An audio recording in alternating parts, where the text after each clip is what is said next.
تو یہ توسل کا بڑا اثر ہے. ابھی یہ جو ہم نے کامیابی حاصل کی ہے، ایک ایسا کام جو بظاہر ایک لحاظ سے آسان لگتا تھا، لیکن جب کام شروع کیا تو پتہ چلا کہ نہیں، ہر جگہ رکاوٹیں ہیں.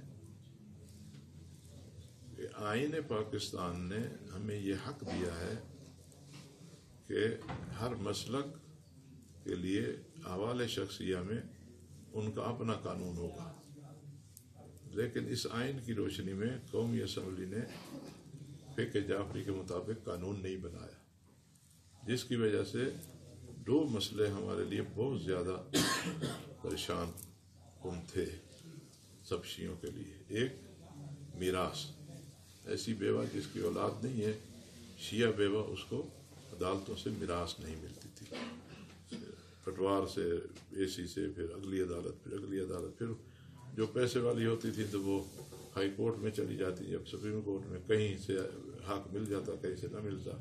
البتہ ہائی کورٹ میں جب بحث جاتی تو پھر آئین کی روشنی میں بحث شروع ہو جاتی. افسوس یہ ہے کہ جس کتاب کو مدرک بنا کر فیصلے ہوتے رہے وہ محمدن لا ہے. محمدن لا برطانیہ نے کتاب لکھوائی تھی، ایک پارسی نے لکھی تھی، ملا جی نے 1919 میں، اور 1936 میں برطانیہ نے ہندوستان کے مسلمانوں کے لیے ان کے احوال شخصیہ، نکاح، طلاق، میراث، اس کے فیصلوں کے لیے اس کتاب کو بطور مستند قرار دیا.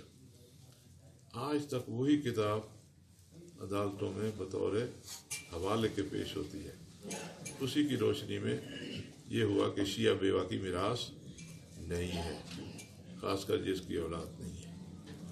اور یہ ظاہر ہے ہمارے مسلک کے بالکل خلاف، ہماری بدنامی بھی ہو رہی تھی کہ شیعہ جو ہے بیوہ کو میراث نہیں دیتے. دوسرا مسئلہ جو ہے طلاق.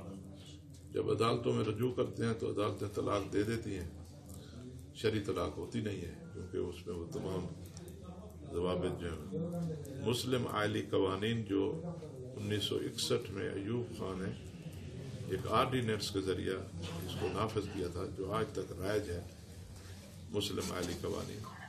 تو وہ قوانین جو ہیں اس میں ترمیم نہیں کر سکتے مسلم عائلی قوانین میں. وہ اس طرح گویا کہ قرآن کی آیت ہے، اور ضیاء الحق جیسا شخص بھی اس میں ترمیم نہ لا سکا، کیونکہ ضیاء الحق کو کہا گیا تھا کہ اسلامی نظریاتی کونسل نے، مذہبی وزارت مذہبی اور وزارت قانون نے، کہ یہ اسلام پر بدنما داغ ہے، لیکن وہ بھی ترمیم نہ لا سکا. تو الحمدللہ میں 2011 میں اسلامی نظریات کا رکن بنا. میں نے 3-4 مراحل پر کام کیا اختصار کے ساتھ. پہلا مرحلہ تو یہ تھا کہ میں نے احوال شخصیہ کو قانون کی زبان میں لکھنے کے لیے باقاعدہ کام کیا. الحمدللہ تقریباً 10 مجلدات جو ہیں وہ قانون فقہ جعفری کے مطابق کتابیں تیار ہوئی ہیں. قانون نکاح، طلاق، میراث یہ چھپی بھی ہیں، اور انشاءاللہ یہ موسوعہ قوانین اسلام ہم نے ان کا نام رکھا ہے. یہ اردو کی پہلی کتاب ہے جو قانون کی زبان میں لکھی گئی ہے فقہ جعفری کے مطابق. ہندوستان میں بھی پہلے نہیں ہے، انگلش میں بھی نہیں ہے. اور دوسرا مرحلہ یہ تھا کہ ہم نے آئین کی روشنی میں صدر زرداری کو لکھا، پھر صدر ممنون حسین آ گیا، پھر موجودہ صدر، کہ ہمیں یہ حق دیا گیا ہے، صدر اپنے آرڈیننس کے ذریعے جمع حق دلا دے یا اسمبلی میں بل موو کرا دے.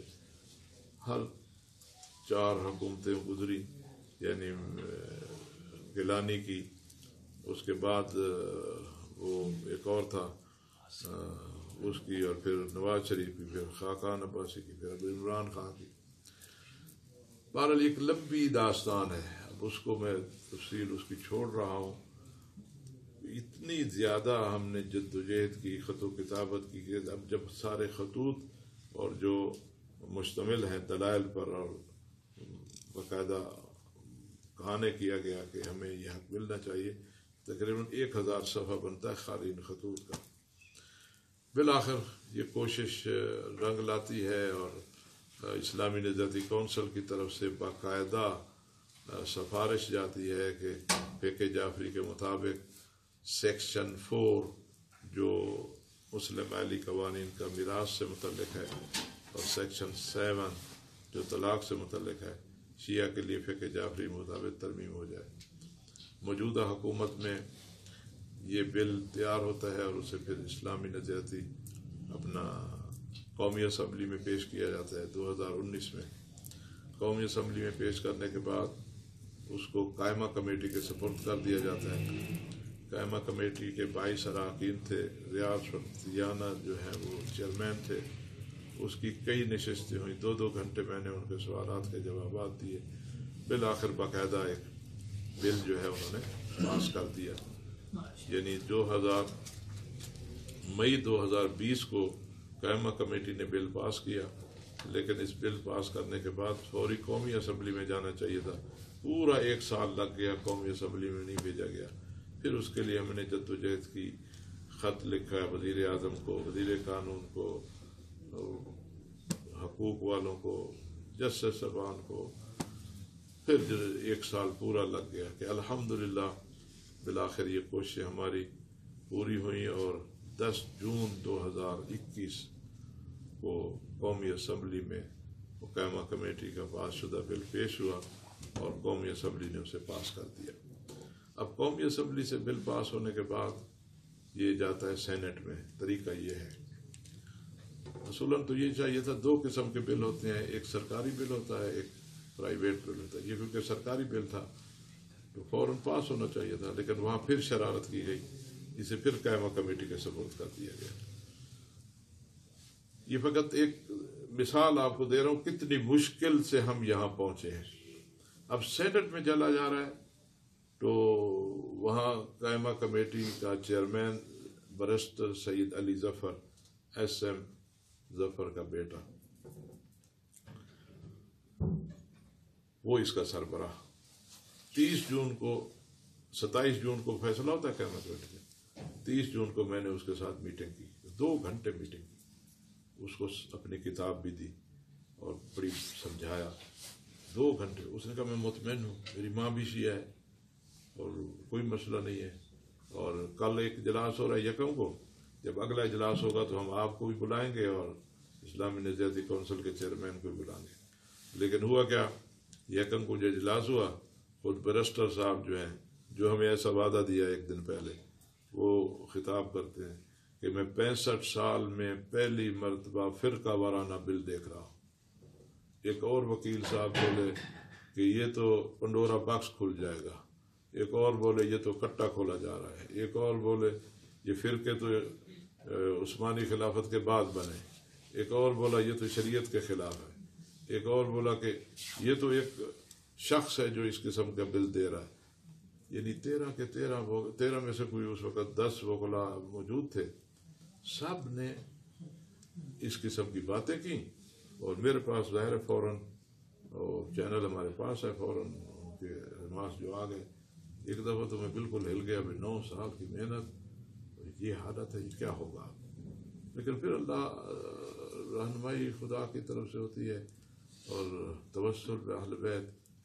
پھر میں بیٹھ گیا، ایک 4-5 صفحے تحریر لکھی علی ظفر کے نام، اور اس میں خوب میں نے کہا جو باتیں ہوئی ہیں سب خلاف آئین، اور اگر یہ فرقہ وارانہ بل ہے تو آپ کا آئین پھر فرقہ وارانہ ہے، آئین یہ کہہ رہا ہے، پھر آئین سے ہٹ کر یہ انسانی حقوق کی بات ہے، یہ انٹرنیشنل قانون ہے، اس کا پھر حل کیا ہے کہ خواتین ہیں اپنے حق سے محروم ہیں، کیسے ان کو دو گے، اس کا قانون کیا بناؤ گے؟ خیر 11 کو انہوں نے پھر میٹنگ کی، 11 کی میٹنگ میں انہوں نے فیصلہ دے دیا کہ بل ریجیکٹ۔ اس کے بعد پھر مجھے نئے سرے سے کام کرنا پڑا۔ ایک دفعہ بلند آواز صلوات۔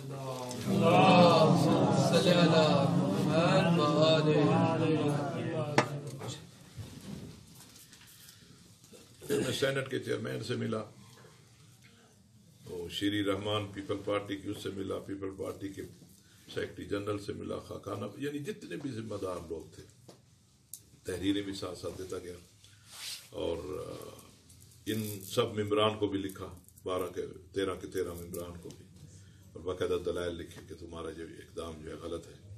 سینٹ کے چیئرمین نے کہا کہ انہوں نے ٹھیک نہیں کیا، لیکن اس کا یا تو میں ایک علیحدہ کمیٹی بناؤں، ایک اور اناؤنس کروں، یا یہ ہے کہ آپ تمام سینٹ کے ممبران کو یہ پورا بریف تیار کر کے دیں، ہم سب کو بھجوا دیں گے، تاکہ اگر سینٹ میں یہ بل پیش ہو تو پھر رد نہ ہو۔ خیر ہم نے اتنا زیادہ مقصد کام کیا کہ وزیر اعظم کو بھی لکھا، صدر کو بھی لکھا، تمام سینیٹروں کو لکھا، وزیروں سے ملے، اور یہاں پر اپنے سنی علماء نے ہمارے ساتھ ایک بڑی مدد کی۔ 14 علماء نے نامور، جس میں اہل حدیث بھی شامل تھے، انہوں نے سینٹ کے چیئرمین کو لکھا کہ نہ فقط یہ کہ فرقہ وارانہ یہ بل نہیں ہے، بلکہ شیعوں کے لیے اس بل کے پاس کرنے سے فرقہ وارانہ ہم آہنگی پیدا ہوگی۔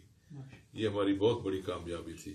البتہ ہم نے تو تمام اپنے بزرگ علماء کو بھی لکھا تھا کہ وہ بھی سینٹ کے چیئرمین کو لکھیں، لیکن ہمارے علماء تھوڑا بے توجہی کرتے ہیں، سوائے 3-4 علماء کے مفتی کفایت صاحب نے کشمیر سے بڑا دھس کے چیئرمین کو لکھا اور ساتھ دھمکیاں بھی دی، اور شبیر میسمی صاحب ہمارے ہیں، انہوں نے لکھا، 1-2 اور کی طرف سے بھی جواب آیا۔ حالانکہ میں نے باقاعدہ ایک تحریر بنا کے بھیجی تھی کہ اس طرح چیئرمین کو بھیجو، اور البتہ میں نے خود ایک چیئرمین کے نام ایک علیحدہ اور خط بھیجا، پہلے بھی 2-3 بھیج چکا تھا، اس میں البتہ میں نے جتنے بھی اپنے بزرگ علماء ہیں، مجھے زبانی ان کی طرف سے حمایت حاصل تھی، آیت اللہ حافظ صاحب سے لے کر قائد ملت جعفری، ان کے اوپر نام ہو، کوئی 10-15 علماء جو نامور ہیں ان سب کے نام ان کی طرف سے، ان کے فون نمبر بھی دیے کہ اگر ان سے پوچھنا چاہیں تو ان سے پوچھ بھی لیں، کیونکہ ان کی تائید حاصل تھی۔ تو اس کا پھر یہ ہوا کہ وزیر قانون سے ہماری میٹنگ ہوئی۔ وزیر قانون نے کہا کہ 3 مہینے جب گزر جائیں گے نا، یہ جو قائمہ کمیٹی کا فیصلہ ہے یہ لاگو ہو جائے گا، اور یہ سینٹ میں اسے ہم نہیں جانے دیں گے، اور پھر مشترکہ اجلاس ہوگا قومی اسمبلی اور سینٹ کا، اس میں ہم اسے پاس کر دیں گے۔ یعنی بھی جو ہماری 15-20 دن کی جدوجہد تھی نا، اور جو ہم نے پوری فضا بدلی، اس کا یہ نتیجہ ہوا کہ وزیر قانون نے خود مجھے بلایا، یعنی میری درخواست نہیں تھی، خود اس نے مجھے بلایا، کیونکہ ہم نے اس کو اتنا زیادہ مقصد پھیلایا کہ کوئی ان کے لیے کہیں کوئی رستہ نہیں بن رہا تھا، اور ہر جگہ سوائے شرمندگی کے ان کو کچھ نظر نہیں آ رہا تھا کہ یہ تمہارے گلے پڑ گئے، کیا کریں۔ تو بالآخر الحمدللہ 17 نومبر 2021 تاریخی دن جس قومی اسمبلی اور سینٹ کا مشترکہ اجلاس ہوا، اس میں یہ ہمارا بل پاس ہو گیا، اور 2 دسمبر 2021 کو صدر محترم نے اس پہ دستخط کیے، اور یہ اب قانون بن گیا۔ صلوات پڑھیے۔ اور یہ قانون جو ہے عدالتوں کو اس کا ابلاغ بھی ہو گیا ہے الحمدللہ۔ اس حوالے سے اگر کوئی سوال کرنا چاہیں تو کر سکتے ہیں۔ البتہ ایک اور بات بھی مختصر الفاظ میں بتا دوں کہ جو میری کتاب ہے نا قانون میراث، یہ بھی توفیق الہی ہے اور توسل باہل بیت کا نتیجہ ہے کہ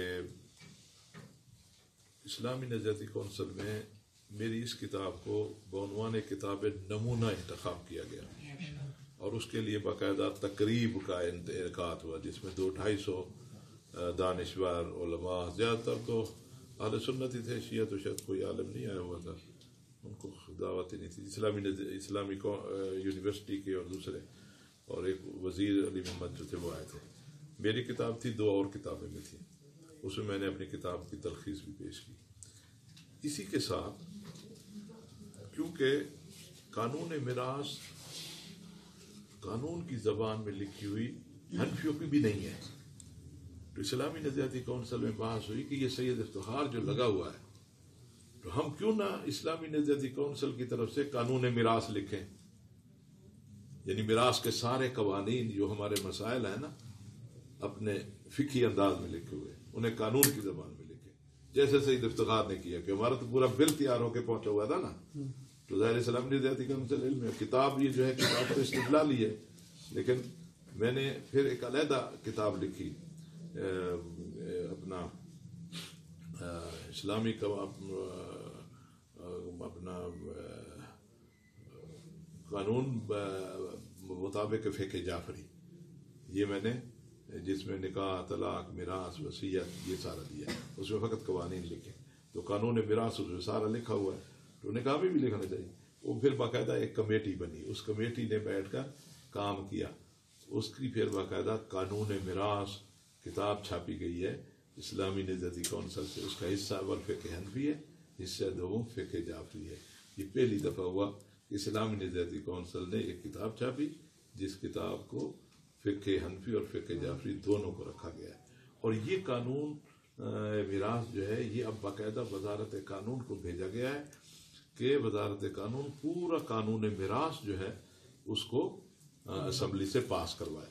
یہ ایک علیحدہ ہوگا. جو ہمارا جو ہوا ہے وہ تو دو مسئلوں کے بارے میں، یہ پھر ایک الگ ہوگا. انشاءاللہ یہ آپ کا ہم نے